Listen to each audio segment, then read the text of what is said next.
Okay, so in this tutorial we're going to have a look at the decks and Traktor and the different deck modes you can use. We're using for this tutorial the 2 deck internal mode, which means that we're using 2 decks, and all the mixing is being done internally using the software or using your mouse here to control the faders and the EQs. This is typically the kind of mode that you would use if you're using an external MIDI controller. You can use an external MIDI controller to control your faders and your EQs and that kind of thing. But we're just going to be using the mouse for this tutorial. So external mixer mode, you'll notice the mixing controls have disappeared there. That's because we're sending the audio to an external mixer, and what happens is we using our sound card, we send deck A to one channel on our external mixer and deck B to a second channel, and we just use the external mixers EQ controls and faders to control the output then. You have then 4 deck internal mixer mode, which is the same as 2 deck except we have more decks. You'll notice that the decks have got smaller. That's because they're in mini mode.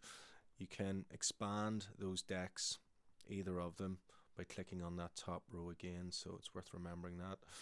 We also have 4 deck external mode as well, which again, that will send up the 4 decks to 4 independent channels on your mixer, so giving you even greater control.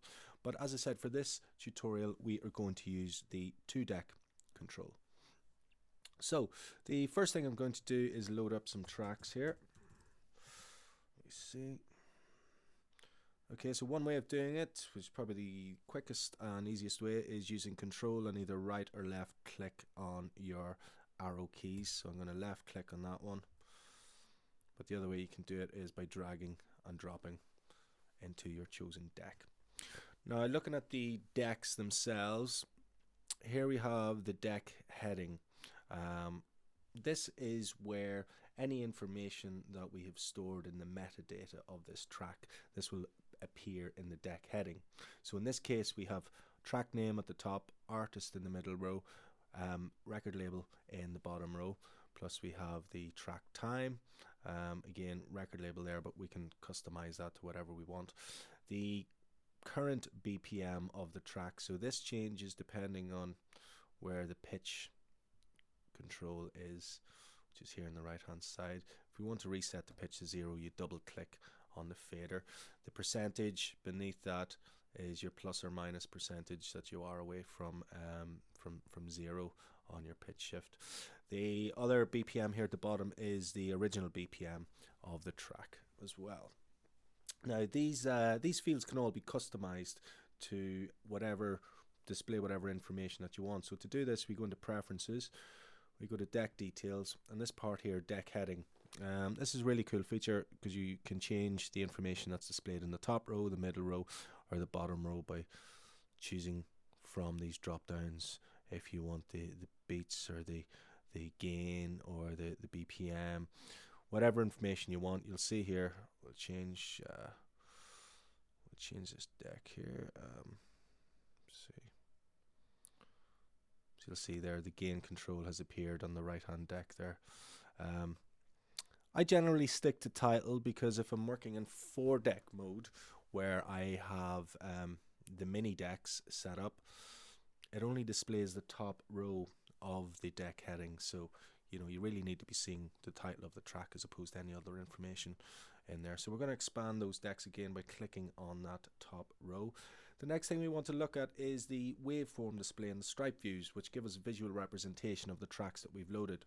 The stripe view, which is the one at the bottom, this will only appear once Traktor has analyzed your music. So if you load up a track and it's not there, that just means that Traktor is currently analyzing it, so it'll appear in a couple of seconds. When Traktor analyzes it, it means it's detected the BPM and it's set the first beat marker, and it's going to work with the decks. The next time you load it in, it'll load up instantly. The other view we have here is the waveform display. Again, this gives us another visual representation of the track. It gives us a complete overview with light areas in the waveform representing high frequency sounds, and then sort of darker, thicker areas in the waveform representing the likes of your kick. We have it set up here so you can zoom in or out on your waveform using these buttons here. I prefer to use the zoomed in mode so I can see exactly where the kicks are going to be in my track.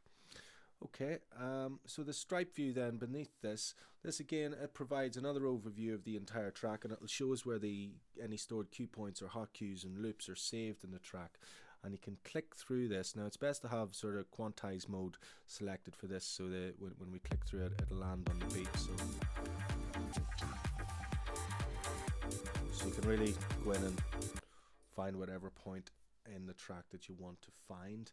The stripe view will also flash whenever the track end warning time has been reached. So I think in this case it's about 30 seconds. So you'll see it's flashing there. That means that there's 30 seconds left to go in the track. Now you can change that. If 30 seconds is not enough for you, you can go into preferences again, go into global view options, and you will see here track end warning. You can put it up to 2 minutes or all the way down to 30 seconds again. So that's another really handy option there, just to make sure that you don't run out of time when you're DJing. On the left hand side then of the stripe, this button here is for bringing playback back to the very start.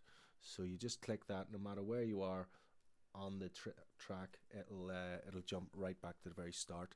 On the right hand side here we have our key lock button as well. So this is if you are DJing and you want all your music to stay in the same key, even though you've changed the pitch of it, you want it to play in the original key. You click on this button and it will play in its native key there as well. Okay, this here as well is our pitch control. This again can be modified by going into the preferences. Why would you want to modify it? Well, you can have a pitch range of up to 100%, which is quite a lot. I tend to use the plus or minus 8% mode because it most closely resembles the kind of pitch range that you would have on a conventional turntable. So to do that, we go into transport, and you can see here we have different pitch ranges. We click on 8%. It's the one I like to use, and hit OK then. Okay, a couple more things. We have 3 different input modes on Traktor, which can be accessed using this little arrow here underneath the deck. The first one is internal playback. That's the mode that we're currently using now. So all the playback is done internally using the software. But you have other modes here which are worth looking at. This one is called audio through. Now what this does, this means that effectively I can use one of my decks to plug in an external source, an external audio source, whether that's a CD player, whether it's a microphone, that kind of thing, which is really cool when you consider that you've got 4 decks here. You could essentially have 3 decks playing tracks and then a 4th deck with something else coming through. You'll notice that your transport controls will be made redundant because you can't use them in this mode, but you will be able to use your EQs, your filters, and any effects. So if you wanted to stick a microphone in and put some effects on your voice, you could do that using your sound card and using audio through. The third mode then is scratch control. This is for people who are using Traktor Scratch. They will typically use this mode. You'll notice that the transport controls here have changed to relative and absolute buttons. So if you ever load up Traktor and you see these strange buttons here and you're wondering why have I not seen these before, look in here under this arrow to find the mode that you want. So we're going to go back to internal playback mode for this tutorial. So that's essentially a look at the decks, a quick look at the decks. In the next video we're going to look at the transport controls, which are the main buttons for playback using Traktor's internal playback mode.